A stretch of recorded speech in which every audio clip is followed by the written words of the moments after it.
రఘువరన్ బాధ్యతగల మనిషి. సంసారసాగరం తనదైన శైలిలో ఈదుతున్న వ్యక్తి. ఇంటికి కావాల్సిన ప్రతిదీ సమకూరుస్తూ భర్తగా తన బాధ్యతని చక్కగా నిర్వహిస్తున్నాడు. నవీన చాలా అందమైన స్త్రీ, చక్కటి ఆలోచనతో సంసారం సాగిస్తోంది. భర్త మీద ఎనలేని ప్రేమ ఆప్యాయతతో తనే లోకంలా ఉన్న స్త్రీ. రఘువరన్ ఎప్పుడూ హుషారుగా ఉంటాడు. ఆఫీస్ అయిన వెంటనే పెళ్ళాం ఏమి చెపితే అది జాగ్రత్తగా గుర్తు పెట్టుకొని తీసుకువస్తాడు. పెళ్ళాంతో సరదాగా కబుర్లు చెప్పటం అతనికి చాలా ఇష్టమైన పని.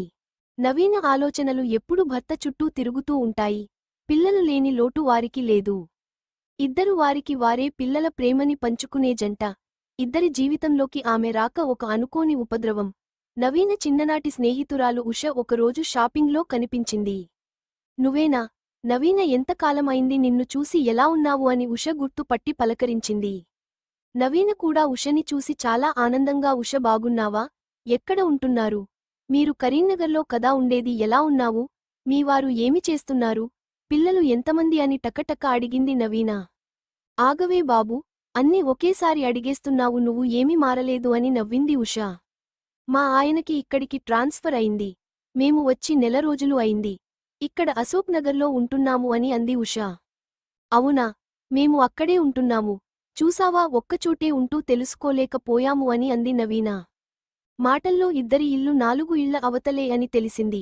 ఉష, నువ్వు మా ఇంటికి రేపు తప్పకుండా రావాలి. నీకోసం ఎదురు చూస్తూ ఉంటాను అని చెప్పింది నవీన. సరే వస్తాను, నీ ఫోన్ నెంబర్ ఇవ్వు, అక్కడికి వచ్చి ఫోన్ చేస్తాను అని ఫోన్ నెంబర్ తీసుకుంది ఉష.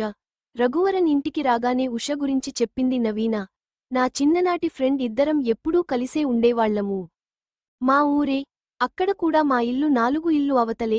మళ్ళీ ఇప్పుడు కూడా దేవుడు అలాగే 4 ఇళ్ల అవతల ఉంచాడు అని చాలా సంతోషంగా చెప్పింది. రాత్రి నిద్రపోలేదు, స్నేహితురాలితో ఏమి కబుర్లు చెప్పుకోవాలి అని ఆలోచనలతో. ఉష అంటే నవీనకి చాలా ఇష్టం. చిన్నప్పుడు అన్ని బొమ్మలు ఇద్దరు కలిపి ఆడుకునేవారు, బట్టలు కలిపి వేసుకునేవారు. ఏది అయిన ఫంక్షన్ వస్తే ఉష కొత్త బట్టలు నవీన వేసుకునేది. నవీన నగలు ఉష పెట్టుకునేది. అలా ప్రాణంలా ఉండేవారు. పెళ్లి అయిపోయింది. ఎవరి సంసారం వారిది, ఎవరి దారి వారిది అయిపోయింది. ఏమండీ, ఈరోజు సెలవు పెట్టండి, నా స్నేహితురాలు వస్తుంది. చక్కగా కబుర్లు చెప్పుకోవచ్చు అన్నది. బాగుంది.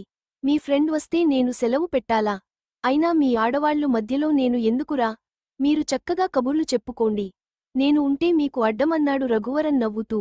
నా మాట ఎప్పుడు విన్నారు కనుక ఇప్పుడు వినటానికి అని మూతి ముడిచింది నవీన. నా శ్రీమతి మాట ఎప్పుడు అయినా కాదు అన్నానా?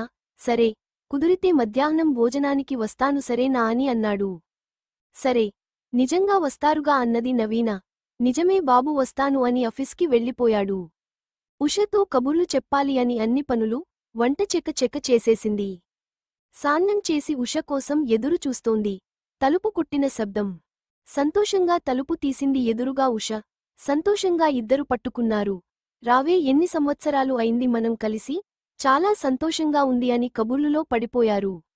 నవీన, మాటకి ముందు మా ఆయన, మాటకి తర్వాత మా ఆయన అని మొగుడు గురించి చెప్పుతూనే ఉంది. మా ఆయనకి నేను అంటే ప్రాణం. నేను లేకుండా ఒక్కక్షణం కూడా ఉండడు. ఇంటికి వచ్చిన దగ్గర నుండి నవీన, నవీన అని వెనకాలే ఉంటాడు చిన్నపిల్లడిలా అంది మొగుడి కబుర్లు మురిసిపోతూ చెప్పుతూ. అవునే, మీ ఆయన కబుర్లు ఏమిటి అంది నవీన. ఉష ఏమీ మాట్లాడలేదు. ఏమిటి? ఉష చెప్పు అంది నవీన. ఏమీ ఉందే, డైలీ రొటీన్గా గడిచిపోతుంది జీవితం. నాకు ఒక పాప, తను స్కూల్కి, మా ఆయన ఆఫీస్కి వెళ్తే ఇంటిలో ఒక్కదానినే. ఆయన వచ్చేసరికి రాత్రి 10 అవుతుంది. తినేసి నిద్రపోవటం, మళ్ళీ పొద్దునే హడావుడి మొదలు, అంతే జీవితం. చెప్పుకోవడానికి నీలా ఏమీ లేదు అంది ఉష. భోజనాల టైం అయింది, ఈయన ఇంకా రాలేదు ఏమిటి అనుకుంది మనసులో. అనుకున్నట్లు పైకి అన్నది. నవీనా, ఆపవే, మీ ఆయన జపం ఎప్పుడు, మీ ఆయన ధ్యాసేనా నీకు అంది ఉష నవ్వుతూ. అవును ఉష, ఆయన సాంగత్యం అంత బాగుంటుంది, ఒక్కసారి కలిస్తే మర్చిపోలేము అంది మురిపెంగా భర్త గురించి చెబుతూ. ఉషకి రఘువరన్ని చూడాలి అనిపించేలా ఉన్నాయి నవీన మాటలు. డోర్ బెల్ మోగింది, వచ్చేశారు. నేను చెప్పానా వచ్చే టైం అయింది అని ఒక్క పరుగులో వెళ్లి తలుపు తీసింది. రఘువరన్ లోపలికి వచ్చాడు. స్వీట్ ప్యాకెట్ నవీన చేతికి ఇస్తూ, వచ్చిందా మీ ఫ్రెండ్, రాత్రి నుండి కలవరిస్తున్నావు అన్నాడు. అయ్యో ఆపండి, చిన్నగా మాట్లాడండి, లోపలే ఉంది అంది నోటిమీద చేయి వేసి. ఇంకా ఏమి అయినా ఎక్కువగా మాట్లాడేస్తాడు ఏమో అని భయంతో. హాహా తెలుస్తూనే ఉంది నీ ముఖం వెలిగిపోతోంది అన్నాడు బుగ్గమీద గిల్లి. అయ్యో పదండి లోపలకి, ఉష చూస్తుంది అన్నది నవీన. లోపల ఉన్న ఉషకి వినిపిస్తూనే ఉన్నాయి వారి మాటలు. తాను కూడా బయటకి వచ్చి రఘువరన్ని చూడాలి అనుకుంది ఉష. మా ఆయన అని లోపలికి వచ్చిన రఘువరన్ని పరిచయం చేసింది. చూడగానే బాగున్నాడు అనుకునే రూపం అతనిది. ఉష నమస్తే అని అలా చూస్తూ ఉండిపోయింది. రండి చాలా టైం అయింది భోజనాలు వడ్డిస్తా అని వంటగదిలోకి వెళ్ళింది నవీన. ఉష, రఘువరన్ ఉన్నారు గదిలో. ఇద్దరు ఏమీ మాట్లాడకుండా అలా ఉన్నారు. ఉష మాట్లాడటం మొదలుపెట్టింది. నవీన ఇప్పటివరకు మీ గురించే చెప్పింది అండి. నాతో మాట్లాడుతున్న మీరు ఎప్పుడు వస్తారా అని ఎదురు చూస్తోంది. చిన్నప్పటి నుండి గలగల మాట్లాడటం అలవాటు దానికి అన్నది. అవును అండి అలాగే మాట్లాడుతుంది అన్నాడు. ముగ్గురు కబుర్లు చెప్పుకుంటూ భోజనాలు కానిచ్చారు. రఘువరన్ కూడా నోరు ఎత్తితే పెళ్ళాం గురించి కబుర్లే. ఇద్దరిని అలా మురిపెంగా చూస్తూ వారి కబుర్లుకి సంతోషపడింది ఉష. నవీన, ఈరోజు మీ ఇద్దరిని చూస్తే చాలా సంతోషంగా ఉంది. భార్య, భర్తలు అంటే మీలా ఉండాలి. మీరు ఒకరోజు మా ఇంటికి రండి అని అంది ఉష. తప్పకుండా వస్తాము అండి. ఇప్పుడు వచ్చేయమంటారా చెప్పండి. ఇద్దరం హ్యాపీగా వస్తాము అన్నాడు రఘువరన్ నవ్వుతూ. ఈయన ఎప్పుడు ఇంతేనే ఉష రేపు సండే వస్తాము సరేనా అన్నది నవీన. నేను వెళ్తాను పాప వచ్చే టైం అయింది అంది ఉష. ఉండవే మా ఆయన దింపుతాడు. ఒక్క నిమిషం ఆగు అంది నవీన. వద్దులే ఎందుకు, పక్క సందులోనే ఇల్లు నేను వెళ్తాను. వద్దు అంది ఉష మొహమాట పడుతూ. నువ్వు ఏమి మాట్లాడక, ఏమండి ఉషని ఇంటి దగ్గర దించిరండి అని ఇద్దరిని బైక్ మీద పంపింది నవీన. వద్దు అంటూ బిడియంగా బండి ఎక్కింది ఉష. ఇంటికి దారి చూపించింది. రఘువరన్ ఉషని తన ఇంటి దగ్గర దింపి, నాకు చాలా పని ఉంది అండి అని వెళ్ళిపోయాడు. ఇంటికి వచ్చిన దగ్గర నుండి ఉషకి రఘువరన్ ఆలోచనలే. ఎంత సరదా మనిషి, ఇద్దరి ప్రేమ బాగుంది. తన సాంగత్యం అంత బాగుంటుందా? ఒక్కసారి చూస్తే వదలలేరు అంది నవీన. నిజమేనా? ఉషకి భర్తతో మాటలు లేవు, సంసారం లేదు. ఏదో గడిచిపోతుంది కాలం. ఆయన పనిలో బిజీ, వచ్చిన తరువాత అలసిపోయి నిద్రపోతాడు. ఇంకా పెళ్ళాంతో కబుర్లు ఎప్పుడూ. పిచ్చి ఆలోచనలతో రాత్రి అంతా గడిచిపోయింది. ముగ్గురికి స్నేహం బాగా కుదిరింది. ఉష భర్త ఎప్పుడో కాని వాళ్లతో కలిసేవాడు కాదు. కబుర్లకి హద్దు లేదు. అంత సరదాగా గడిచిపోతుంది కాలం. ఉషకి రఘువరన్ అంటే చెప్పలేని ఇష్టం, ప్రేమ ఏర్పడింది. వారి ఇద్దరి ప్రేమని చూస్తూ తనకి ఆ ప్రేమ కావాలి అనిపించింది. కళ్ళు మూస్తే అతని రూపమే, అతని మాటలే వినిపిస్తున్నాయి చెవులకి.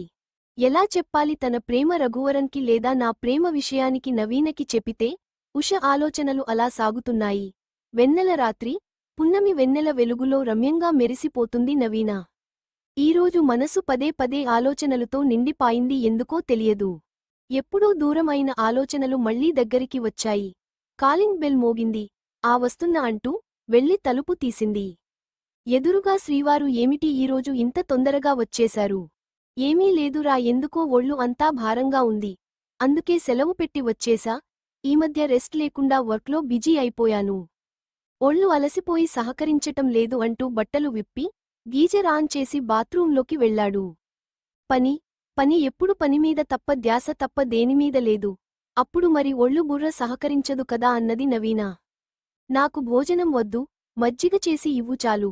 నువ్వు భోజనం చేయలేదు కదా, చేయి, నీకు కంపెనీ ఇస్తూ మజ్జిగ తాగుతాను అన్నాడు. సరే అని వంటగదిలోకి వెళ్లి మజ్జిగ చేసి తెచ్చి ఇచ్చింది. నువ్వు తినకుండా నేను తినలేను, నాకు ఆకలిగా లేదు.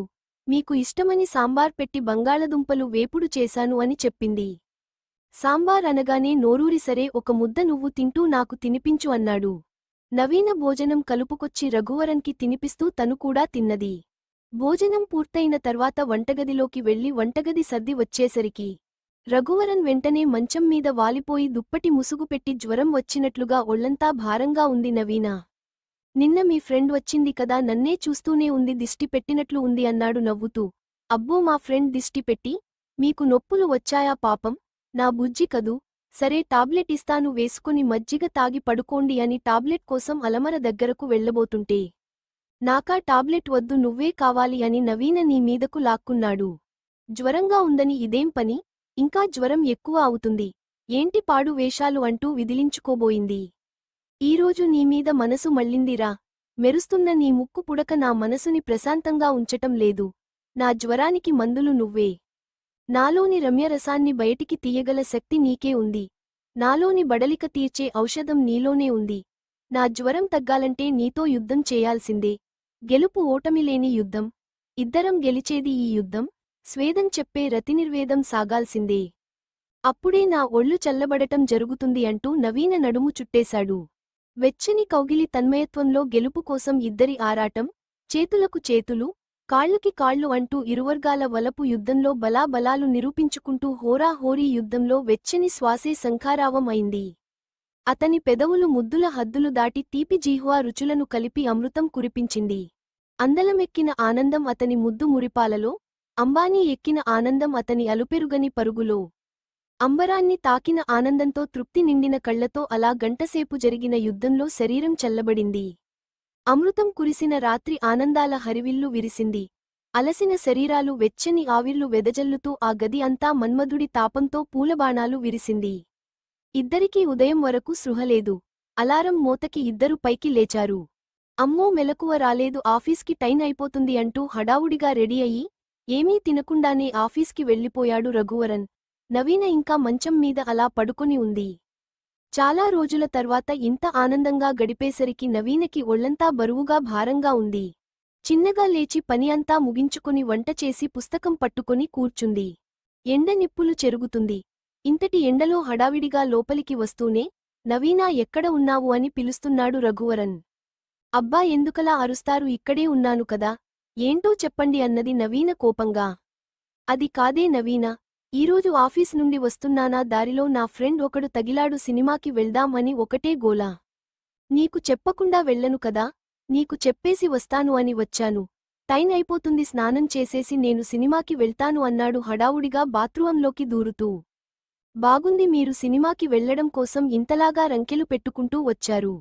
మళ్ళీ ఏదో ఒక వంక నాకు చెప్పాలి అని, మీ ఫ్రెండ్ దగ్గర పెళ్ళాం అంటే ఎంత భయమో అనిపించుకోవాలనేగా అక్కడ అలా చెప్పొచ్చారు. ఏదో పెళ్ళామంటే పెద్ద ప్రేమ ఉన్నట్లు అన్నది కోపంగా. ఈలోపు స్నానం చేసి బయటకు వచ్చి త్వరగా డ్రెస్ ఇవ్వు అన్నాడు. మీకు నచ్చినట్లు సినిమాకు వెళ్తున్నారుగా, మీకు నచ్చిన డ్రెస్ వేసుకోండి అన్నది నవీన బుంగమూతి పెట్టుకొని. అదిగో అలా అంటావు అని నీకు చెప్పి వెళ్దామని వచ్చాను. లేదంటే అట్నుంచి అటే వెళ్ళిపోయేవాడిని. నీకు చెప్పకుండా నేను వెళ్ళను కదా. ఎందుకు తెలిసిన విషయాన్ని అంత రచ్చ చేస్తావు, వెళ్ళి డ్రెస్ తీసుకురా, నా బంగారం రా నువ్వు అన్నాడు. ఇంకో మాట మాట్లాడకుండా వెళ్ళి మంచి డ్రెస్ సెలెక్ట్ చేసి తీసుకువచ్చి, ఇదిగోండి ఇది వేసుకోండి బాగుంటుంది అని ఇచ్చింది.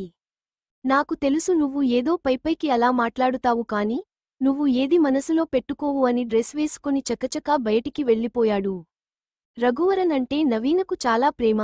అతను అడిగింది ఏది కాదు అని చెప్పదు. మొగుడికి పూర్తి స్వేచ్ఛ ఇచ్చింది. అప్పుడు ఎప్పుడో భాగ్యరాజ్ సినిమాలో వాళ్ల ఆవిడ భాగ్యరాజ్కి స్వేచ్ఛ ఇచ్చినట్లు ఇచ్చి, చివర్న చెంగకు ముడివేసుకొని భర్త ఎప్పుడు హద్దు దాటితే అప్పుడు ఆ చెంగు పట్టుకొని తన దగ్గరికి లాక్కునేలా. నవీన కూడా అంతే, చిన్న వయసులోనే పెళ్లయింది.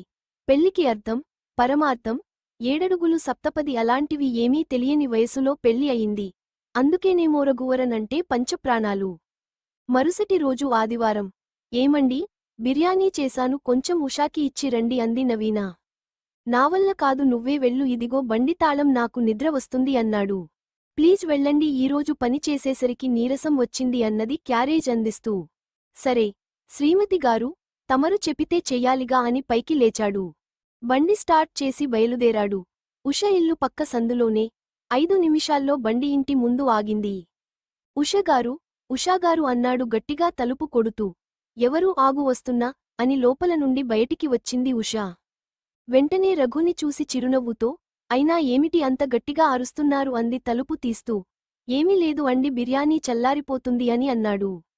మీరు గట్టిగా అరిస్తే వేడిగా ఉంటుందా అంది నవ్వుతూ.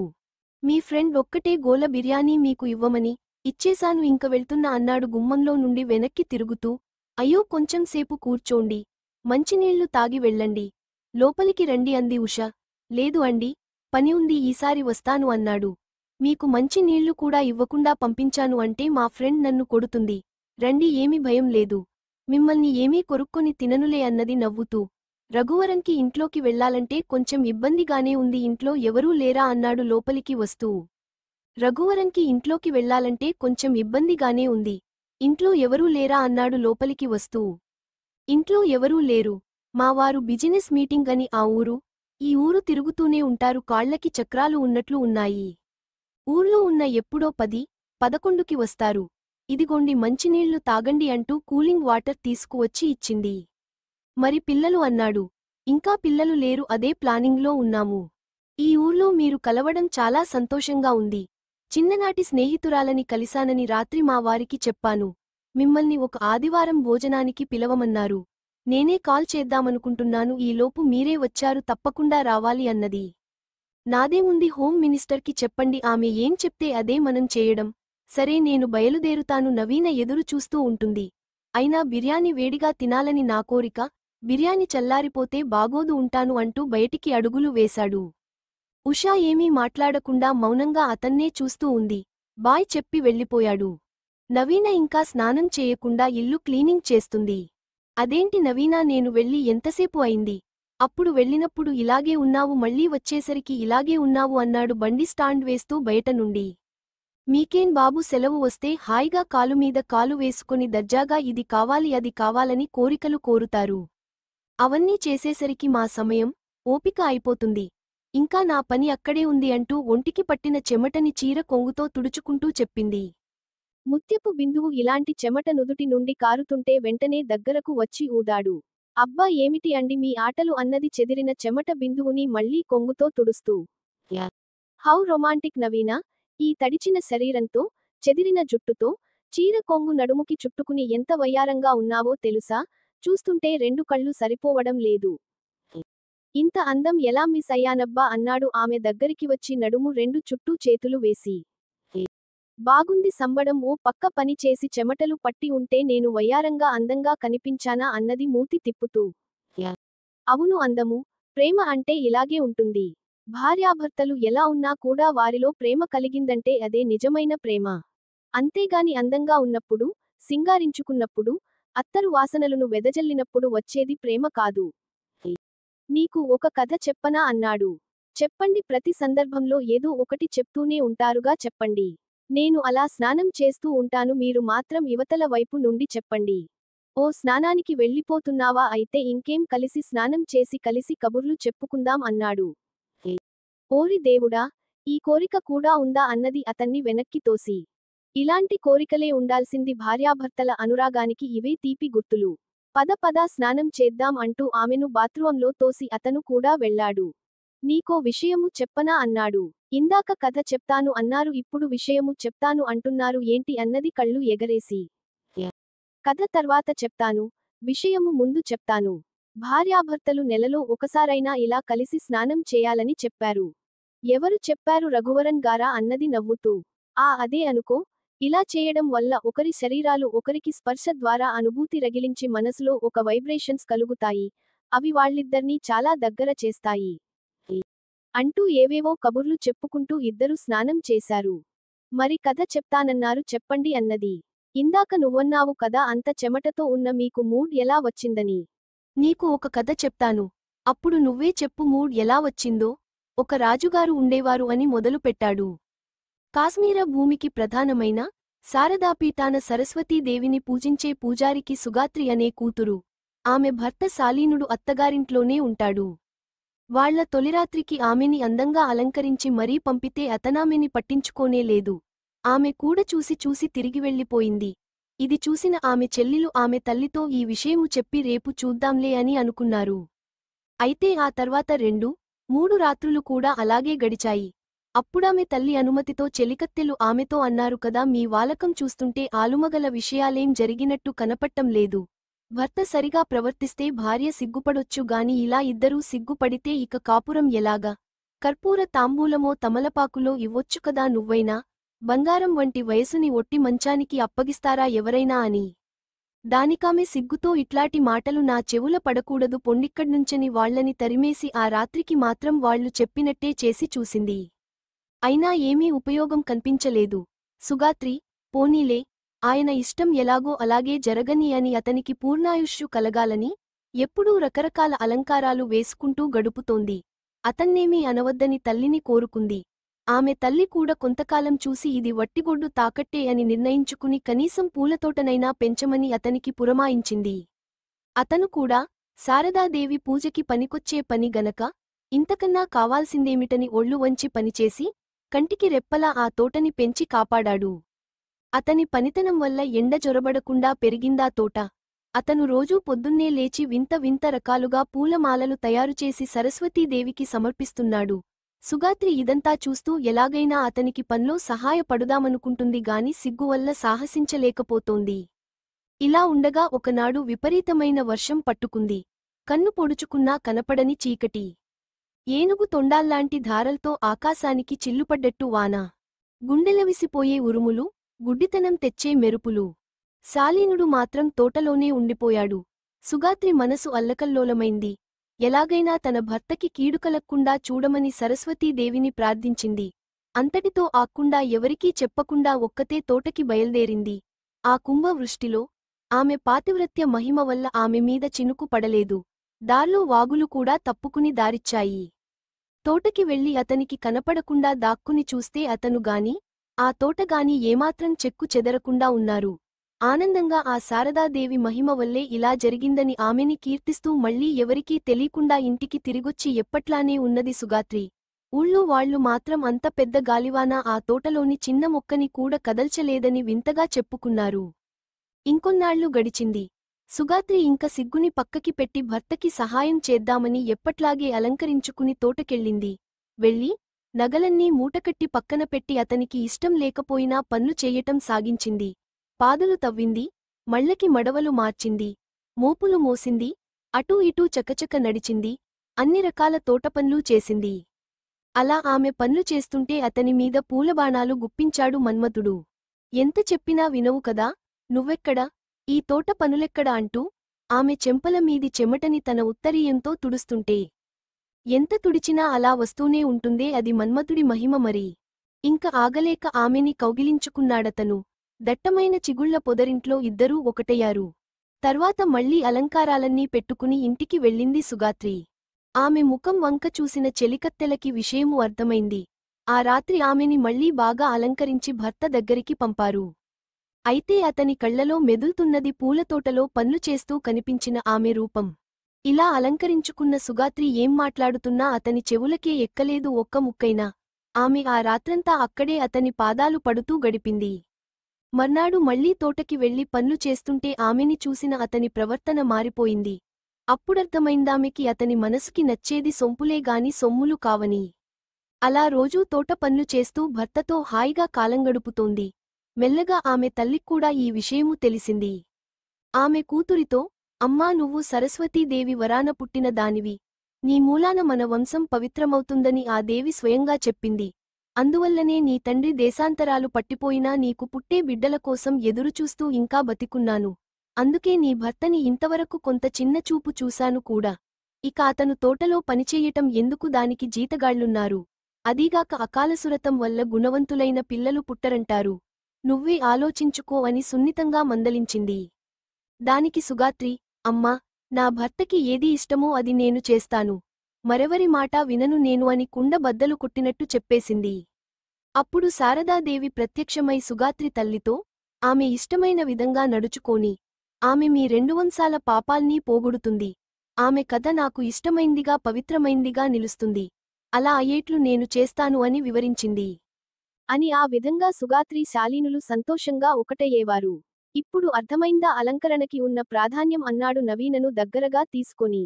చాల్లే ఏంటి రోజు రోజుకి మీకు ఇలాంటి ఆలోచనలు ఎక్కువవుతున్నాయి అన్నది మందలిస్తూ. ఇలాంటి ఆలోచనలు వస్తేనే మగవాడు కానీ ఆడది కానీ హెల్తీగా ఉన్నట్లు. ఇలాంటి ఆలోచనలు కనుక లేకపోతే ఏదో ఒక లోపం ఉన్నట్లే లెక్క అన్నాడు చేతులు తిప్పుతూ. అయ్యో నా బిర్యానీ చల్లారిపోయి ఉంటుంది మళ్ళీ వేడి చేయవా ప్లీజ్ అని గడ్డం పట్టుకుని బ్రతిమిలాడుతూ అన్నాడు. సరసాలు అయిపోయి ఆకలి గుర్తు వచ్చింది దొరగారికి. ముందు నేను స్నానానికి వెళ్ళాలి, స్నానం చేసి వచ్చిన తర్వాతే ఏమైనా సరే అన్నది నవ్వుతూ. ఏమైనా సరే అంటే అన్నాడు చేయి పట్టుకొని ఆపుతూ. అబ్బా, నీ యబ్బ నాకు కోపం వస్తుంది. సారీ, నా కోపం వస్తే నా నోటి నుండి ఆ మాట వస్తుంది తెలుసుగా అని చేతులు వదిలించుకుని బాత్రూంలోకి వెళ్ళిపోయింది. నవీనని తలుచుకుంటూ మంచం మీద వాలిపోయాడు. పెళ్లైన కొత్తలో నవీన చాలా భయంగా ఉండేది. రఘువరన్ ఆ భయాన్ని అంతటినీ పోగొట్టి ఆమె ప్రేమని పొందాడు. బాగా ప్రేమ వచ్చినా, కోపం వచ్చిన నవీన నోటినుంచి నీయబ్బ అనే మాట వచ్చేస్తుంది. ఆ మాట అంటే చాలా ఇష్టం. అప్పుడప్పుడు అలా మాట్లాడవా అని అడిగి మరి అనిపించుకుంటాడు. నవీన మాటలకు మురిసిపోతూ తనలో తాను నవ్వుకుంటున్నాడు. స్నానం చేసి టవల్ చుట్టుకొని బయటకు వచ్చింది. నవీన వైపు పిడత కింద పెట్టిన దిష్టిబొమ్మలా చూస్తూ ఉండిపోయాడు. అయ్యో, మీరు ఉన్నారని మర్చిపోయి ఇలా వచ్చేశాను. మీరు ముందు బయటికి వెళ్ళండి అన్నది రఘువరన్ని మంచం ఎదురునుంచి పైకి. ఇప్పుడు నేను ఉంటే నీకేం అడ్డం వచ్చింది? నీ బట్టలు నువ్వు వేసుకో, నేను ఏమి అయినా కాదన్నానా ఏంటి అన్నాడు మంచం పట్టుకొని గట్టిగా కూర్చుని. నాకు కోపం వస్తుంది, నువ్వు కదలకుండా ఇలాగే చూస్తే టవల్ కూడా తీసేస్తాను అంది రెండు చేతులు భుజం దగ్గర పెట్టుకొని. ఆహా, ఏమి నా భాగ్యం లేవడమే, నా మొహం అద్దం చూసుకున్నా అసలే శోభన్ బాబులాంటి అందగాడినేమో అదృష్టం వరించింది. తీయవే బంగారం అన్నాడు ఆత్రంగా. ఎప్పుడు తీస్తుందా అని ఎదురు చూస్తూ. హా, నాకేమిటి భయం, చూసి మీ కళ్ళే పేలిపోతాయి అన్నది అటు పక్కకి తిరిగి. నువ్వు బాంబువా చూడగానే పేలిపోవడానికి? నీ చల్లని స్పర్శ పిల్లగాలిలా నన్ను తాకుతూ ఉంటే నా గుండె జల్లుమందిలే పిల్ల అని కూని రాగాలు తీశాడు. బాగుంది అని మాటలో పెట్టేసి చీర కట్టుకొని అప్సరసలా రఘువరన్ ముందు నిలిచింది. నేనొప్పుకోను, నన్ను పాటలో పెట్టేసి నీ పని నువ్వు కానిస్తావా? అసలు నీకు మొగుడు అంటే ప్రేమ లేకుండా పోయింది అన్నాడు ఎదురుగా ఉన్న ఆమెను గట్టిగా కౌగిలిలో బంధించేసి. బిర్యానీ చల్లారిపోతుంది వద్దా అన్నది అతని చేతిని వదిలించుకోవాలని. ఇక్కడ చాలా హాట్గా ఉంది, ఇక్కడ చల్లారిపోతే బాగోదు అని అమాంతం ఆమెను ఎత్తి మంచం మీద వేశాడు. ఇందాక దగ్గరికి వచ్చినప్పుడు ఈ పని చేస్తే బాగుండేది కదా, చీర కట్టుకునే శ్రమ తప్పేది అన్నది రఘువరన్ బుగ్గమీద ఒక్కటి వేసి. హామ్మ బడవ, నువ్వు కూడా ఎదురు చూస్తూ ఉన్నావా? నన్ను మాత్రం అంటావే ఏదో నీకు ఇష్టం లేనట్టు అంటూ పూర్తిగా ఆక్రమించేశాడు. అలసి సొలసి మంచం దిగి బిర్యానీ ప్లేట్లో పెట్టి తెస్తాను, నువ్వు పడుకో అని వంటగదిలోకి వెళ్లి ప్లేట్లో బిర్యానీ పెట్టి తీసుకువచ్చాడు. ఆ ఆను తినిపిస్తా, నాకు తప్పుతుందా సేవలు చెయ్యటం? ఇందా అంటూ బిర్యానీ నవీన నోటిలో పెట్టాడు.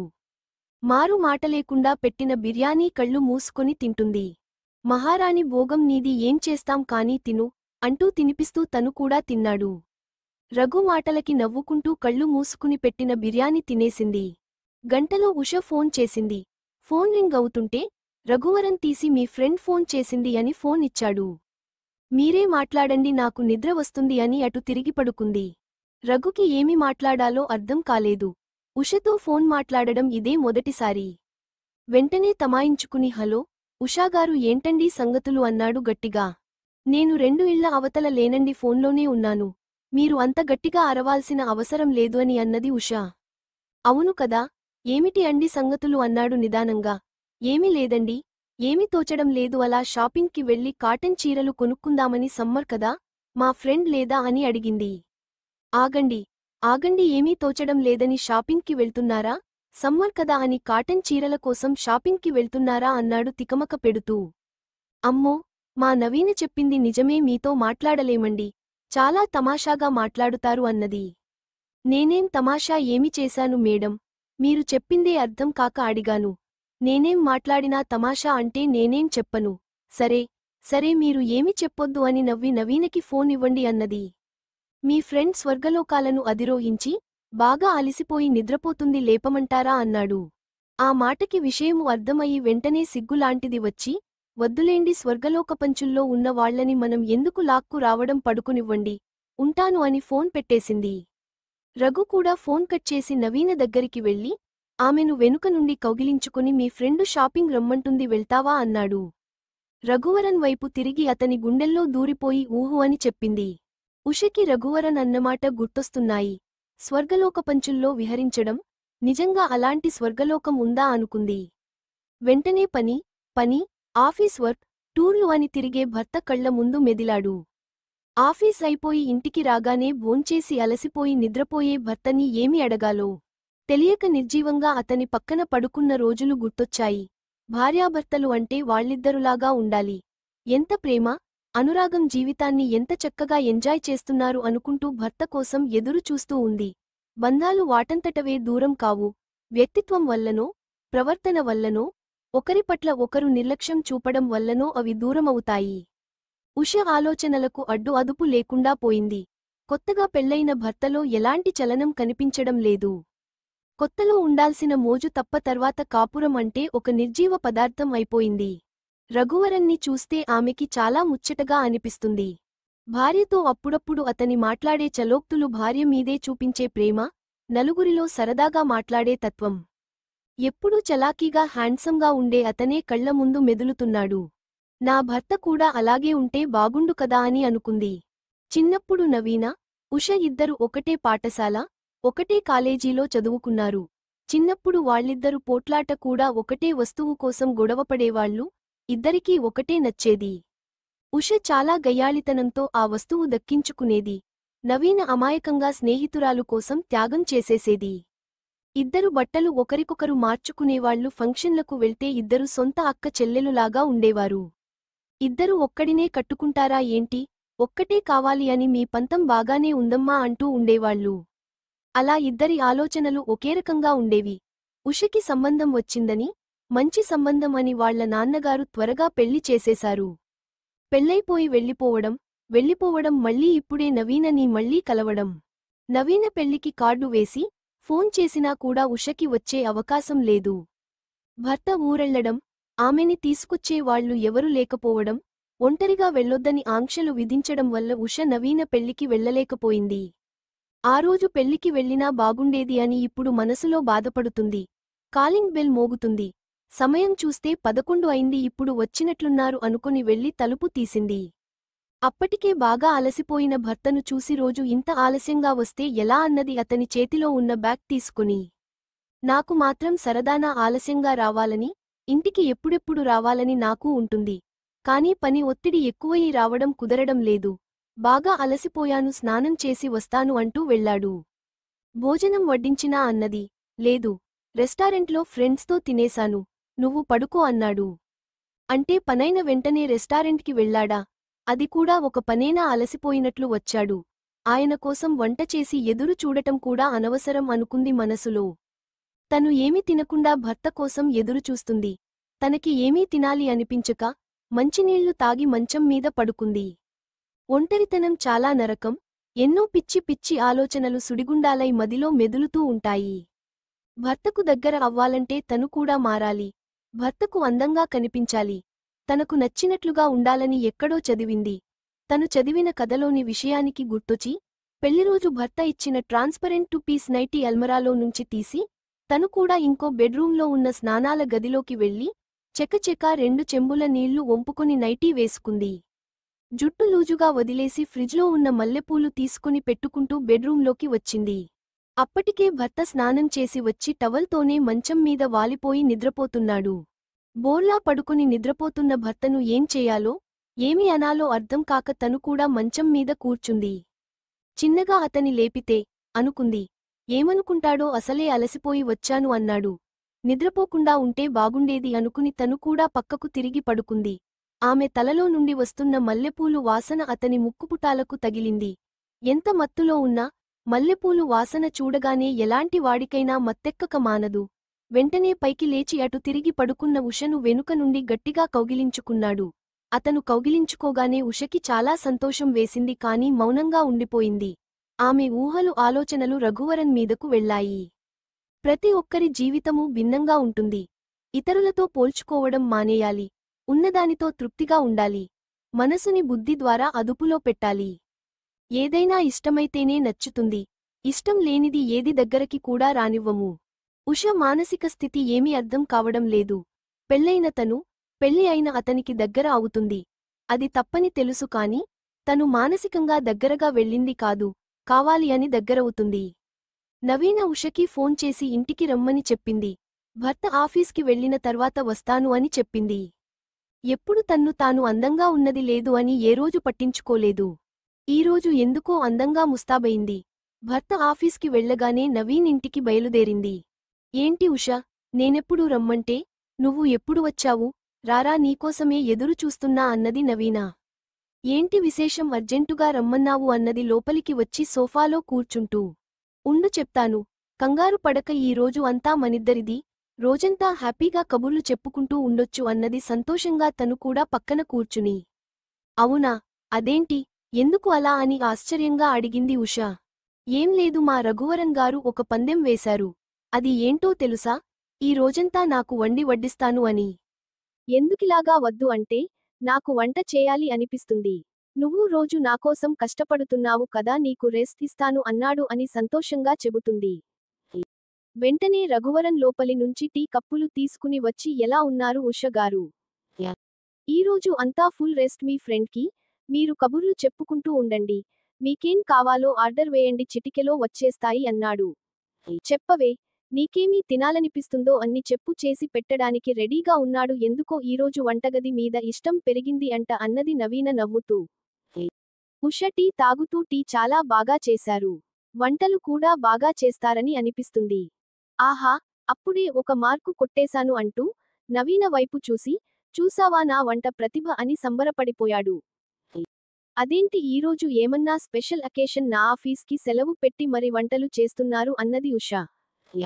ఏమీ లేదే, ఆయనకి నా మీద ప్రేమ పెరిగినప్పుడు ఇలా ఆఫీసు సెలవు పెట్టి వంటలు చేస్తూ ఉంటారు మధ్య మధ్యలో అని ఆపేసింది. ఆ మధ్య మధ్యలో అన్నది ఉష ఆత్రంగా. ఏముంది మధ్య మధ్యలో, ఆయనకిష్టమైన ముద్దులు, కౌగిలింతలు, ఇంకా అదే కదా పని అన్నది రఘువరన్ వైపు కొంచెం కోపంగా చూస్తూ, వెంటనే సిగ్గుపడుతూ. అదే పనేమిటి? భార్యాభర్తలు అంటే ఇంకా అదే పని మరి. అంతేకాని అదేం చేయకూడని పని కాదు కదా. మన ఇష్టం ఏమైనా చేసుకోవచ్చు. అందుకే కదా మన పెద్దవాళ్లు పెళ్లి అనే లైసెన్స్ ఇచ్చి, మనకు ఒక ఇల్లు ఇచ్చి స్వేచ్ఛగా ఉండమన్నారు. అది కూడా అర్థం కాదు మీ ఆడవాళ్లకి. అంతే అంతే. వెళ్ళండి, వంట గదిలో వంట మీకోసం ఎదురు చూస్తూ ఉంది. ఇక్కడ మాతో కబుర్లు చెప్పడం కాదు అంటూ రఘువరన్ని భుజం పట్టుకుని వంటగదిలోకి తోస్తుంది. అబ్బా, మీరు కూడా వంటగదిలోకి వచ్చి కబుర్లు చెప్పచ్చు కదా. ఇద్దరూ ఆ గదిలో కూర్చొని ఏమి చెప్పుకుంటారు. నాతో పాటు మీరు రండి అంటూ ఇద్దరిని చేయి పట్టుకుని లాక్కెళ్లాడు. వాళ్ళిద్దరి సరదా సంసారం చూసి ఉషకి ఒకరకంగా సంతోషంగా ఉంది, ఒక రకంగా బాధగా ఉంది. ఏం కూర కావాలి, ఏం కూరలు చేయమంటారు అన్నాడు భుజం మీద గరిటెను పెట్టుకుని. మీకు ఏమేం కూరలు వచ్చు అన్నది ఉష మాట కలుపుతూ. మీకు ఏమి ఇష్టమో అది చెప్పండి, నన్ను అడగడం కాదు అన్నాడు. నాకు వంకాయ కూర ఇష్టం లేదు, అది తప్ప మిగిలినవి అన్నీ చేయండి అన్నది. హతవిధి, ఎంత మాట! నో, ఈ మాట నేను వినలేను. వంకాయ కూర ఇష్టం లేదు అనే వాళ్ళకి నా వంటలు తినే అదృష్టం లేదు. ఎందుకంటే వంకాయ మన ప్రాణం. వంకాయ కూర చేయడంలో మనం కింగ్లం. వంకాయ కూర ఇష్టం లేదనే వాళ్లకి నా ఇంట్లో స్థానం కూడా లేదు అన్నాడు ఒక డ్రామా ఆర్టిస్టు స్టేజ్ మీద పెర్ఫార్మ్ చేస్తున్నట్లు. నవీన వెంటనే నవ్వేస్తూ, మా ఆయనకి వంకాయ కూర అంటే చాలా ఇష్టం. నువ్వు వంకాయ ఇష్టం లేదనేసరికి ఆయనలోని నటుడు బయటికి వచ్చాడు. నువ్వు వంకాయ కూర తినక తప్పదు అన్నది. ఉషకి రఘువరన్ అలా చేయడం ఆశ్చర్యంగా అనిపించి తను కూడా నవ్వేసింది. మహాప్రభువు క్షమించండి, మీకోసం ఈరోజు వంకాయ కూరను తిని పెడతాను. మీరు చేసి పెట్టండి అన్నది రెండు చేతులు జోడించి నమస్కరిస్తూ. లెస్స పలికితివి, వంకాయ కూర లేని భోజనము భోజనం కాదు. మీరు చిటికెలో ఈ లేత వంకాయలు కోసి నాకు ఇస్తే నేను వెంటనే కూర చేసి మీకు వడ్డిస్తాను అన్నాడు. రఘువరన్ వంట చేసి పెట్టడం, సరదాగా మాట్లాడటం చూసి అతను ఇంకా నచ్చేస్తున్నాడు. భర్త ఏ రోజు కనీసం కంచంలో అన్నం వడ్డించింది కూడా లేదు. ఉషకి ఉండే కనీస ఆశలు, చిన్న చిన్న కోరికలు కూడా తీర్చింది లేదు. అందుకే వాళ్ళిద్దరి జంటను చూస్తే ఉషకు ఆశ్చర్యంగానూ, ఆనందంగానూ, బాధగానూ ఉంది. ముగ్గురు కబుర్లు చెప్పుకుంటూ వంట గదిలో వంట చేస్తూ ఉన్నారు. ఏదో గుర్తొచ్చిందానిలాగా నవీన ఇప్పుడే వస్తాను ఉండు అంటూ బెడ్రూంలోకి వెళ్ళింది. ఉష వంకాయలు కోసి పక్కనే ఉన్న ఉప్పు నీటిలో వేస్తుంది. రఘువరన్ ఉల్లిపాయలు బాండిలో వేపుతూ ఉష వైపు చూసి, మీ వారు కూడా వస్తే బాగుండేది కదా, రమ్మని చెప్పాల్సింది మీ నవీన చెప్పలేదా అన్నాడు. అది నన్ను ఒక్కదాన్నే రమ్మంది. మా వారిని కూడా తీసుకురా అని చెప్తే ఎలాగైనా పట్టు పట్టి సెలవు పెట్టించి తీసుకువచ్చేదాన్ని. అవునా, భలే మనిషే, మిమ్మల్ని ఒక్కరినే రమ్మంటే ఏం బాగుంటుంది. మీ వారు కూడా వస్తే నాకు కూడా సరదాగా వంటలో హెల్ప్ చేసేవారు కదా. ఓ, అయితే నేనొక్కదాన్నే రావడం మీకు నచ్చలేదా అన్నది. అయ్యో, నచ్చకపోవడం కాదు, ఆయన కూడా వస్తే నాకు కూడా ఫ్రెండ్ పక్కన ఉంటే అదొక ధీమా. మీ ఆడవాళ్ల మధ్యలో నేను నలిగిపోకుండా కొంత భద్రంగా ఉంటానని అంతే అన్నాడు నవ్వుతూ. ఇప్పుడు మేము మిమ్మల్ని ఏమని నలుపుతున్నాము, మీకు హెల్ప్ చేస్తున్నానుగా అన్నది ఆశ్చర్యంగా రఘువరన్ వైపు చూసి. చేస్తున్నారనుకో, సరే కాని, నలుగురం కలిసి ఏదైనా ఊరు వెళ్తే బాగుంటుంది. మీ ఫ్రెండు, మీరు ఒక ఊరు ట్రిప్ ప్లాన్ చేయండి. రోజు ఇంట్లో ఉండి విసుగు వస్తుంది, అలా ఊరు మీద పడితే కొంచెం హ్యాపీగా ఉంటుంది. ఆ ప్రకృతి అందాలను చూస్తూ, ఈ ప్రకృతితో ముద్దులు మురిపాలు చేస్తూ, ఆహా ఏమి హాయిలే హాలా అంటూ ఒక రాగం తీశాడు. మీరు భలే సరదా మనిషి అండి, నాకు చాలా నచ్చారు అన్నది. ఏంటి ఏమి నచ్చారు, ఎవరు నచ్చారు అంటూ ఒక కొత్త చీర తీసుకుని వంటగదిలోకి వచ్చింది నవీన. ఏం నచ్చేదేంటి, నేనే నచ్చానంట అదే చెప్తుంది అన్నాడు రఘువరన్. ఉషకి వెంటనే గుండె జల్లుమంది. ఏంటి భయం లేకుండా ఇలా చెప్పేశాడు అని తడబడుతూ, అబ్బే ఏం లేదే, మీ ఆయన ఏదో పాట పాడితే చాలా బాగా పాడుతున్నారు అన్నాను అంతే అన్నది. ఆయన అంతే, పెదవుల మీద ఉంటాయి పాటలన్నీ. ఇదిగో నేను ఈ కొత్త చీర తీసుకున్నాను, ఒకసారి చూడు ఎలా ఉందో అంటూ ఉషకు చీర చూపించింది. నీ చీరల ప్రదర్శన అలా వంటగదిలో పెడితే ఎలా, వెళ్ళి బెడ్రూంలో చూసుకొని మురిసిపొండి అంటూ ఒక గసురు గసిరాడు. అబ్బో ఇంతలోనే అంత కోపం ఎందుకో, ఏదో మీరు ఇక్కడ కంపెనీగా తోడుగా ఉండమన్నారని నేను పని ఆపుకొని వెళ్ళి చీర తీసుకొని వచ్చి చూపిస్తున్నాను. వద్దంటే హాయిగా బెడ్రూంలో ఏసి వేసుకొని కూర్చుని నా చీరలన్నీ చూపిస్తాను వస్తాను అంటూ ఉషని బబరా చేయి పట్టుకొని లాక్కెళ్ళిపోయింది. వెళ్తూ వెనక్కి తిరిగి చూసి, వంట అయిపోయాక మీరు కూడా వచ్చేయండి, చల్లగా కొంచెం సేపు రిలాక్స్ అవుదురు అన్నది ఆర్డర్ వేసినట్లు. చిత్తం మేడం, వస్తాం చస్తామా అంటూ గరిట తిప్పడం మొదలుపెట్టాడు. ఏంటి ఆ మాటలు, ఏమైనా అనుకుంటారేమో అన్నది ఉష. ఏమీ అనుకోరులే, నువ్వు కంగారు పడకు రా, నేను కొత్తగా ఈ మధ్య చాలా చీరలు తీసుకున్నాను, వాటికి మ్యాచింగ్ బ్లౌసులకి డిజైనర్ వర్క్ చేయించాను, వాటికోసం అని కొన్ని పూసలు దండలు కూడా మ్యాచింగ్ కలర్స్ తీసుకున్నాను. అవన్నీ నీకు చూపించాలి అంటూ ఏసీ ఆన్ చేసి బెడ్రూమ్ తలుపు వేసింది.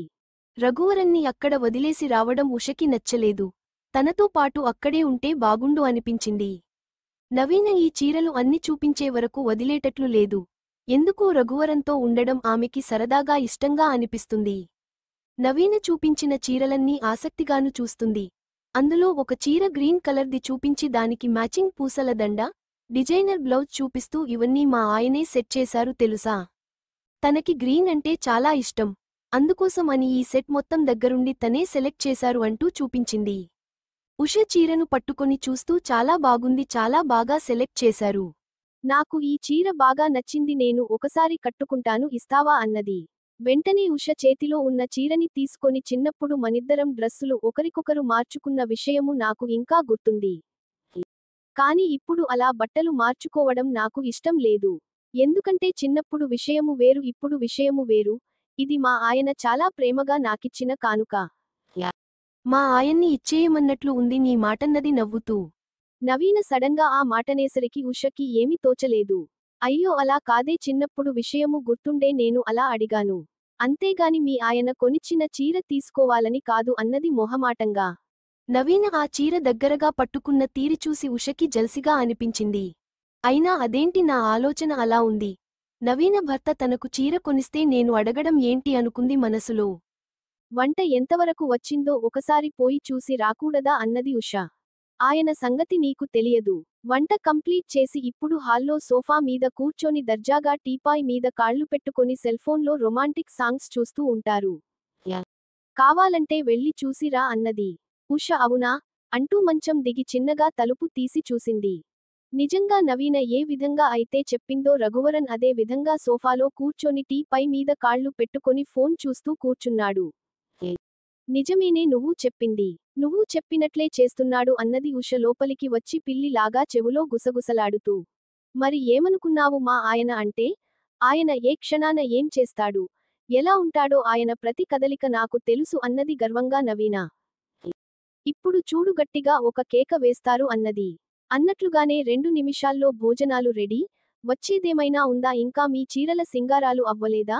ఆకలి బాబోయ్ ఆకలి అంటూ బయట నుండి అరుస్తున్నాడు. నేను చెప్పానా అన్నది. ఉష వెంటనే నవ్వుతూ నిజమే, నువ్వు చెప్పినట్లే జరుగుతుంది. ఇద్దరూ చకచక చీరలు, పూసల దండలు, నగలు అన్ని బీరువాలో సర్దేసి బయటకు వచ్చారు. అదేంటి, వంట చేయడం వరకేనా, వడ్డించడం లేదా అన్నది డబాయిస్తూ. మహారాణిగారి ఆజ్ఞ, వడ్డిస్తాం మేడం, వచ్చి కూర్చోండి అన్నాడు. ఉష మొహమాటంగా వద్దులేండి నేను తీసుకువస్తాను అంటూ వంటగదిలోకి వెళ్ళి వండిన గిన్నెలు అన్ని తీసుకువచ్చి టేబుల్ మీద పెట్టింది. చూసావా పెళ్ళాం అంటే అలా ఉండాలి, ఎంత సహాయం చేస్తుందో చూడు అన్నాడు ఉషవైపు చూపిస్తూ. ఆ బాగుందే, కొత్త కాబట్టి ఇలా నీకు సహాయం చేస్తుంది. అదే వాళ్ళ ఆయనకి చేయమని చెప్పండి అన్నది కళ్ళు ఎగరేస్తూ.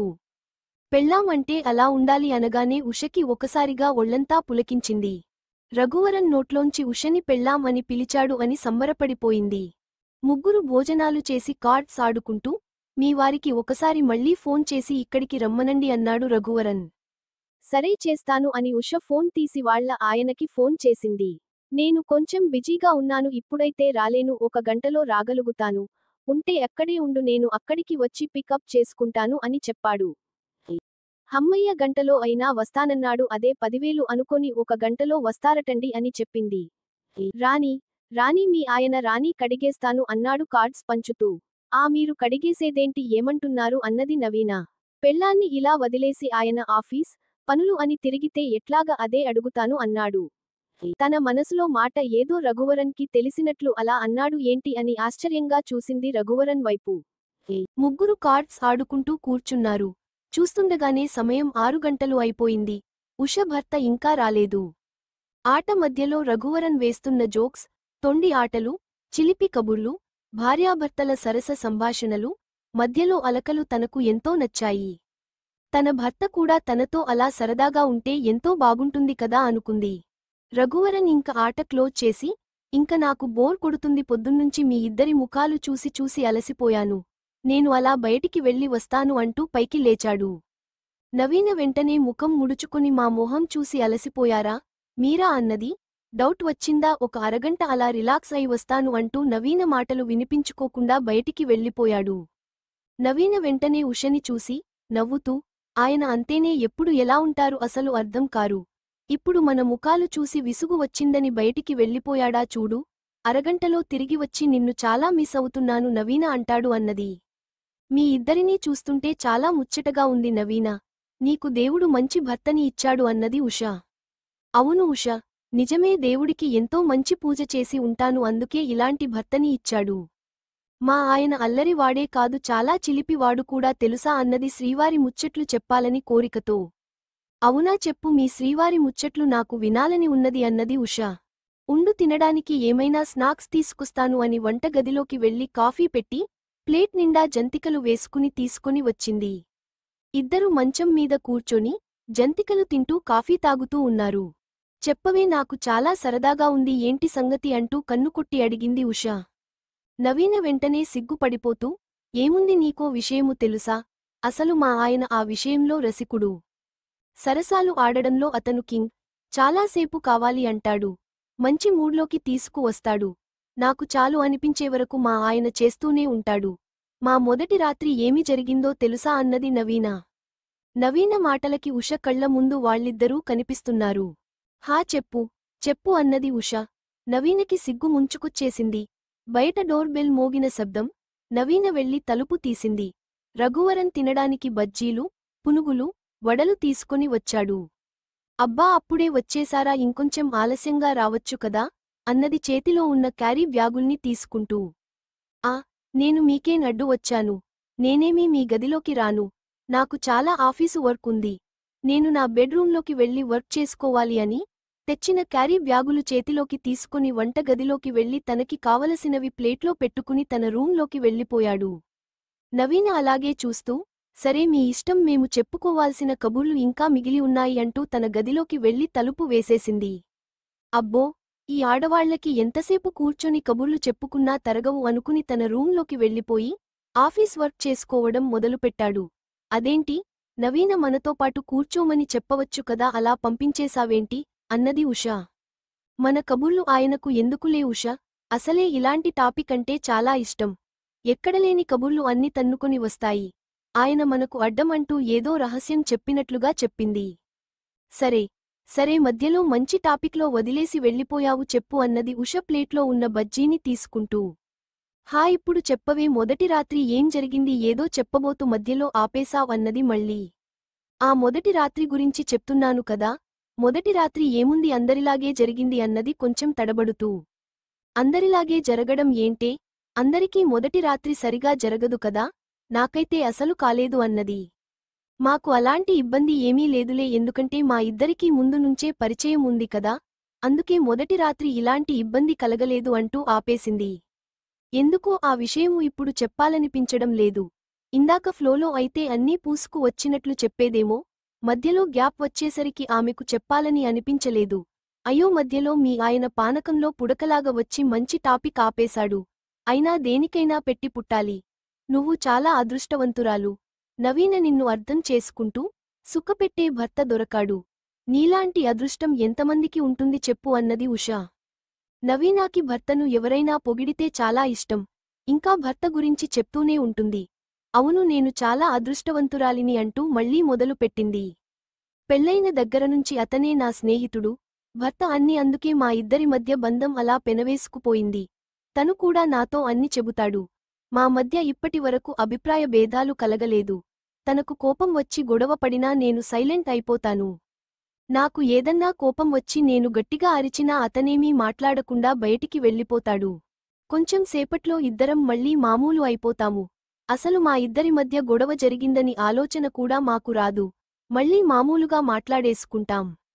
అందుకే ఇప్పటివరకు మా మధ్య ఎలాంటి గొడవలు జరగలేదు. భార్యాభర్తలు అన్నాక చిన్న చిన్న గొడవలు అవి సహజంగా జరుగుతూనే ఉంటాయి. అందుకే రఘువరన్ అంటే చాలా ఇష్టం. అతన్ని వదిలి కొంచెం సేపు కూడా ఉండలేను అన్నది భర్త గురించి మురిపంగా చెబుతూ. అదేనే అంటున్నాను. మీ ఆయన అంటే నీకు చాలా ఇష్టమనే ఇప్పటివరకు నేను చెప్పింది కూడా. మళ్ళీ అదే తిరిగి నువ్వు నాకు చెప్తున్నావు అన్నది ఉషా. సరేలే ఇంకో బజ్జీ తీసుకో. మీ శ్రీవారి ముచ్చట్లు ఏమిటి చెప్పు అన్నది నవీన. ఏముంది తెల్లారడం, ఆయన పనికి వెళ్లడం, మళ్లీ రాత్రి రావడం, నిద్రపోవడం అంతే తప్ప మా మధ్య ఎలాంటి అనుబంధం లేదు. ఏదో కాలంతో పాటు నడుస్తూ వెళ్తున్నాం, చెప్పుకోవడానికి ఒక చిన్న స్వీట్ మెమరీ కూడా లేదు అన్నది ఉష దిగులుగా. సరే ఆయన వచ్చే టైం అయింది, ఇక్కడికి రాడేమో, నేను ఇంటికి వెళ్తాను అన్నది. ఒక్కదానివే ఎలా వెళ్తావు? ఉండు ఆయన దింపుతాడు అంటూ తలుపు తీసి రఘువరన్ కొంచెం దింపిరండి అన్నది. అదేమిటి వాళ్ళ ఆయన వస్తాడు అన్నది కదా, నేను ఇప్పుడు దింపడం ఏంటి? నాకు చాలా పని ఉంది, నువ్వు వెళ్ళు అన్నాడు బైక్ కీసిస్తూ. ప్లీజ్ వెళ్ళిరారా, నేను మాటలు చెప్పి చెప్పి అలసిపోయాను. మీరు వచ్చేలోపు మీకు నాకు మంచి టీ రెడీ చేస్తాను, వెళ్ళి రండి పక్కనేగా అన్నది. చేసేదేమీ లేక పైకి లేచి రండి ఉషా మేడం, మిమ్మల్ని మీ ఇంటి దగ్గర దింపమని ఆర్డర్ వేశారు రండి అంటూ కాళ్ళు ఈడ్చుకుంటూ బయటికి నడిచారు. అయ్యో మీకు ఇబ్బంది అయితే వద్దులేండి, నడిచి వెళ్ళిపోతాను, పక్కనే కదా, ఎందుకు మీరు అంత బాధపడుతూ రావడం అన్నది ఉషా. అమ్మా, తల్లి ఇంకో మాట మాట్లాడితే వచ్చి గోల పెట్టేస్తుంది, రా తీసుకెళ్తాను అన్నాడు విసుగ్గా. ఆ మాటకి ఉషకి నవ్వొచ్చి బండి వెనక కూర్చుంది. రఘువరన్ బండి స్టార్ట్ చేశాడు. ఒక కిక్కు బండి జరికిచ్చి ముందుకు దూకింది. ఉషా అదిరిపాటుగా రఘువరన్ మీద పడింది. వెంటనే ఆమె చేతులు అతడి నడుమును చుట్టేశాయి. ఆమె శరీరం మొత్తం అతని మీద వాలిపోయింది. సరిగ్గా గట్టిగా పట్టుకుని కూర్చోండి అన్నాడు రఘువరన్. రఘువరన్లో ఎలాంటి చలనము లేదు. కాని ఉష అతని స్పర్శకి మైమరిచిపోయింది. తనువు అంతా పులకించింది. ఇది రెండోసారి అండి ఇలా మీద పడడం. సరిగ్గా బండిమీద కూర్చోలేరా అన్నాడు మళ్లీ కోపంగా. గట్టిగా పట్టుకున్నారా, వెళ్దామా అని తల వెనక్కి తిప్పి అన్నాడు. తడబడుతూ ఆ అన్నది ఉషా. రఘురాం వెనకాల కూర్చుంది, కాని ఆమె మనసంతా ఎటో వెళ్ళిపోతుంది. ఈసారి రఘుని లోపలికి రండి అని కనీసం మాటైనా అనకుండా నడుచుకుంటూ లోపలికి వెళ్ళిపోయింది. ఏంటండీ కనీసం థాంక్స్ కూడా చెప్పరా అంటూ పిలిచాడు రఘువరన్. వెనక్కి తిరిగి చూసి లోపలికి వెళ్లి తలుపు వేసుకుంది. ఉష ఎందుకు ఇలా వెళ్ళింది అనుకుని ఆశ్చర్యం ముఖంలో వ్యక్తం చేసుకుంటూ వెనుతిరిగి ఇంటికి వెళ్ళిపోయాడు. 2 రోజుల తరువాత ఉష ఒక స్థిరమైన నిర్ణయం తీసుకున్న దానిలాగా నవీన దగ్గరకి వచ్చింది. నవీన ఉషను చూడగానే, ఏంటే ఇన్ని రోజులు ఏమైపోయావు? కనీసం ఫోన్ కూడా చేయలేదు. ఈరోజు నీ దగ్గరకు నేనే వద్దాంలే అనుకుంటున్నాను, ఇంతలోనే నువ్వు వచ్చావు. సమ్మర్ కదా, కాటన్ చీరలు కొనుక్కోవడానికి వెళ్ళామా అన్నది. నవీన గలగల మాట్లాడుతున్న ఉష మౌనంగా ఉంది. ఏమీ మాట్లాడలేదు. ఏమిటి ఉష, అలా ఉన్నావు? ఏమి అయింది అన్నది. ఉష మనసు అగ్నిపర్వతంలాగా బరువెక్కిపోతుంది. ఎలాగైనా నవీనాకి విషయము చెప్పాలి అనుకుంది. రఘువరన్తో మాట్లాడితే బాగోదు అని డైరెక్టుగా నవీనని అడగాలని నిర్ణయించుకుని ఇంటికి వచ్చింది. కాని ప్రాణ స్నేహితురాలికి ఆ విషయము ఎలా చెప్పాలో అర్థం కాక 2 రోజుల నుంచి మదన పడుతూ ఉంది. ఏంటి అంత దీర్ఘంగా ఆలోచిస్తున్నావు అంటూ భుజం మీద ఒకటి వేసింది. అబ్బే ఏమీ లేదు నవీనా, నిన్ను ముఖ్యమైన విషయము అడగాలి. అందుకే అది ఎలా అడగాలో అర్థం కావడం లేదు అన్నది తడబడిన స్వరంతో. ఏమిటి కొత్తగా అడుగుతున్నావు? ఏం అడగాలనుకున్న మొహమాటం లేకుండా అడుగుతావు కదా, ఏంటి కొత్తగా అన్నది నవీన ఆశ్చర్యంగా చూస్తూ. ఉషకు ఏం చెప్పాలో అర్థం కాలేదు. అదేనే మీ ఇద్దరి ప్రేమని చూసి నాకు రఘు అంటే ఇష్టం కలిగింది. నువ్వు రఘు గురించి చెప్పే మాటలు అతని మీద చూపిస్తున్న ప్రేమ చూసి నాకు తను అంటే ఇష్టం కలిగేలా చేశాయి. అందుకే సిగ్గు విడిచి అడుగుతున్న రఘు సాంగత్యం నాకు కావాలి. ఒక్కసారి అతని ప్రేమని నేను చూడాలి, అనుభవించాలి అని ఉంది. దానికి నీ పర్మిషన్ కావాలి అన్నది ఉష. నవీన ఏమీ మాట్లాడలేదు. అలా మౌనంగా చూస్తూ ఉండిపోయింది. సడన్గా ఉష అలా అడిగేసరికి ఏం చెప్పాలో అర్థం కాలేదు. ఉషకి సరదాగా భార్యాభర్తల మధ్య జరుగుతున్న విషయాలు చెబుతున్నాను అనుకుంది కాని ఉష మనసులో ఆశలు కలుగుతాయని ఊహించలేదు. భార్యాభర్తల మధ్య జరిగే విషయాలను మూడో వ్యక్తికి తెలియకూడదు అంటారు, అందుకేనేమో ఉష ఎందుకిలా ప్రవర్తించిందో అర్థం కాలేదు. సరే అని ఒక స్థిరమైన నిర్ణయానికి వచ్చిన దానిలా సరే ఉష, రేపు నేను ఒక్కదానినే షాప్కి వెళ్తాను, రఘు ఇంటిలోనే ఉంటాడు అన్నది. నవీన ఇంత త్వరగా ఒప్పుకుంటుంది అని అసలు ఊహించలేదు. నవీన ఏడ్చి గొడవ పెడుతుందేమో అనుకుంది. కాని చిన్నప్పుడు ఉష ఏది అడిగినా ఇవ్వడం నవీనకు అలవాటు. ఆ అలవాటే ఇప్పుడు కొనసాగుతుందేమో అని ఒకపాచిక వేసింది. నవీన ఒప్పుకున్నందుకు చాలా సంబరపడిపోయింది. ఆనందంతోనే ఇంటికి వెళ్ళింది. మరుసటి రోజు ఇంట్లో పని అంతా హడావిడిగా చేసుకుంది. ఏమిటి ఈరోజు రాణిగారు అప్పుడే పని మొదలుపెట్టారు అంటూ ఆమె వెనకే తిరుగుతూ అడిగాడు రఘువరన్. ఏమీలేదు ఊరికే అన్నది ముభావంగా. ఏమిటో ఈరోజు అలకలో ఉన్నారు రాణివారు అంటూ వెనకనుంచి వెళ్లి కౌగిలించుకున్నాడు. అలకేం లేదు, కొంచెం పని త్వరగా చేసుకుని బజారు వెళ్దామని అన్నది. ఏమిటో బజార్ పని అన్నాడు ఆమె మెడ వంపులో ముద్దు పెడుతూ. అబ్బా ఉండండి, నేను త్వరగా పని చేసుకుని కాటన్ చీరలు కొనుక్కోవాలని బట్టల షాప్కి వెళ్తున్నా అన్నది. హా, నేను లేకుండానే నువ్వు వెళ్లేది? ఎప్పుడూ నేను తోకలా వెనకే ఉండాలిగా అన్నాడు నవ్వుతూ. ఎప్పుడూ నా వెనకే తోకలాగా నా కొంగు పట్టుకుని ఉంటారా ఏమిటి? మీకు ఎన్ని యవ్వారాలు ఉన్నాయో నాకేం తెలుసు. అయినా మీ తోడు నాకేమీ అవసరం లేదు, మీరు ఇంటిలోనే ఉండండి అని చెప్పి స్నానం చేయడానికి వెళ్ళిపోయింది. ఏంటి నవీన ఈరోజు కొత్తగా ప్రవర్తిస్తుంది? నాకేమన్నా యవ్వరాలు ఉండడం ఏమిటో ఈ ఆడవాళ్లు ఎప్పుడు అర్థం కారు అనుకుంటూ ఇటు తిరిగి అటు చూసేలోపు నవీన వెంటనే రెడీ అయ్యి హ్యాండ్ బ్యాగ్ తీసుకొని తలుపు జాగ్రత్తగా వేసుకోండి, అసలే రోజులు బాగోలేదు అనుకుంటూ వెళ్ళింది. నవీన ఎందుకింత హడావిడిగా బయటికి వెళ్ళిందో రఘువరన్కి అర్థం కాలేదు. అతను వెంటనే ల్యాప్టాప్లో తన ఆఫీసు వర్క్ మొదలు పెట్టాడు. నవీన వెళ్లిన 5 నిమిషాలలో ఉష తలుపు కొట్టింది. ఏమిటి, నువ్వు వెళ్లలేదా షాప్కి అన్నాడు ఉషని చూసి. వెళ్లలేదు. ఇక్కడికి రావాలి అని వెళ్లలేదు అంది. అదేంటి ఇక్కడికి రావడం ఏంటి, ఇద్దరూ కలిసే వెళ్తారు అనుకున్నానే అన్నాడు. ఉష ఏమి మాట్లాడలేదు. ఇద్దరి మధ్య నిశ్శబ్దం. ఉష ఏమి మాట్లాడకుండా మౌనంగా ఉండదలచుకోలేదు. వెంటనే విషయము రఘుకి చెప్పేయాలనుకుంది. రఘు ముందు నిలబడి గట్టిగా ఊపిరి తీసుకొని, రఘు నువ్వు అంటే నాకు చాలా ఇష్టం, నువ్వు నాకు కావాలి. నవీన కూడా ఇంటిలో లేదు. ఈ రోజు నువ్వు నా సొంతం అవ్వాలి రఘు అన్నది రఘుని పట్టుకుని. ఉష తన కోసం తప్పించిపోతుంది అని రఘువరన్ ముందే గ్రహించాడు. మగబుద్ధి ఇట్టే వాసన పసికట్టేస్తుంది కదా. తనని కోరి వచ్చిన ఆడదాన్ని వద్దు అని తోసేస్తే మగాడు కాదు అనుకున్నాడు. రఘువరన్ మనసు ఆలోచనలు సుడులు తిరుగుతున్నాయి. మరో మాట మాట్లాడకుండా ఒక్కసారిగా ఉషని దగ్గరికి తీసుకున్నాడు. ఉష రఘుకి దగ్గరగా వచ్చింది. ఇద్దరి మధ్య నిశ్శబ్దం, గడియారం శబ్దం తప్ప ఏమీ వినిపించడం లేదు. రఘువరన్ మనసు ముందే గ్రహించింది ఉష ఎందుకు అతనికి ఆకర్షితురాలు అవుతుంది అని అనిపించింది. రఘువరన్ మాటలు ఉష ఆసక్తిగా వినడం, అతన్ని అదోలా చూడడం అతను ముందే గ్రహించాడు. కోరి వచ్చిన ఆడదాన్ని ఎలాంటి మగవాడు కాదు అని దూరం చేసుకోలేడు కదా. 2 చేతులలోకి ఉష ముఖం పట్టుకొని ముద్దు పెట్టుకోవాలి అని దగ్గరగా వచ్చాడు.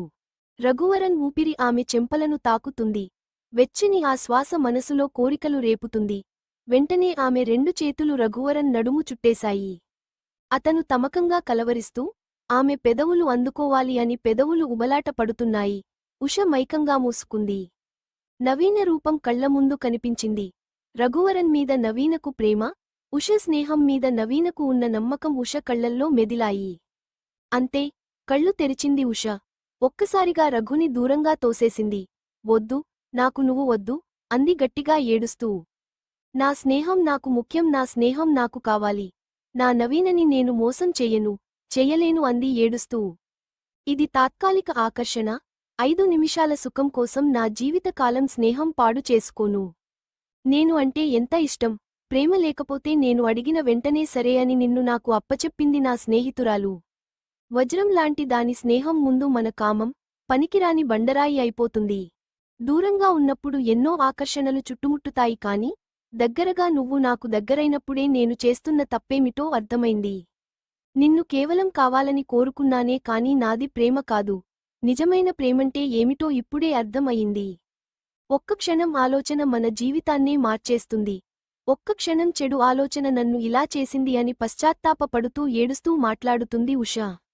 తలుపు చాటుగా నవీన అంతా చూస్తూనే ఉంది. నిన్ను కావాలి అనుకున్నా, కానీ నేను అడిగిన వెంటనే ఏమీ అనకుండా నన్ను నీ దగ్గరికి పంపింది. నేను మోసం చేయలేను. నాకు నువ్వు వద్దు, రఘు వద్దు అని ఎక్కి ఎక్కి ఏడుస్తుంది. నిజమైన స్నేహం, స్వచ్ఛమైన స్నేహం ఎప్పుడూ ఓడిపోదు. నవీనకు తెలుసు భర్త గురించి, ఉష గురించి, వాళ్లది ఆకర్షణ మాత్రమే అని, ప్రేమ కాదు అని. కళ్ళకి అంటుకున్న చిన్న ఆకర్షణ పోవాలి అంటే వారు చేస్తుంది అనుభవంలోకి రావాలి. అప్పుడే మంచి చెడు తెలుస్తుంది. ఉష కోరిక ఒప్పుకొని ఒక చిన్న షాక్ ట్రీట్మెంట్ లాంటిది ఇచ్చింది ఇద్దరికీ. ఇప్పుడు ఇద్దరి మనసులో కల్మషం ఉండదు, స్నేహం మాత్రం ఉంటుంది. ప్రతి మగవాడు ఆకర్షణకు లోను అవ్వటం సహజం.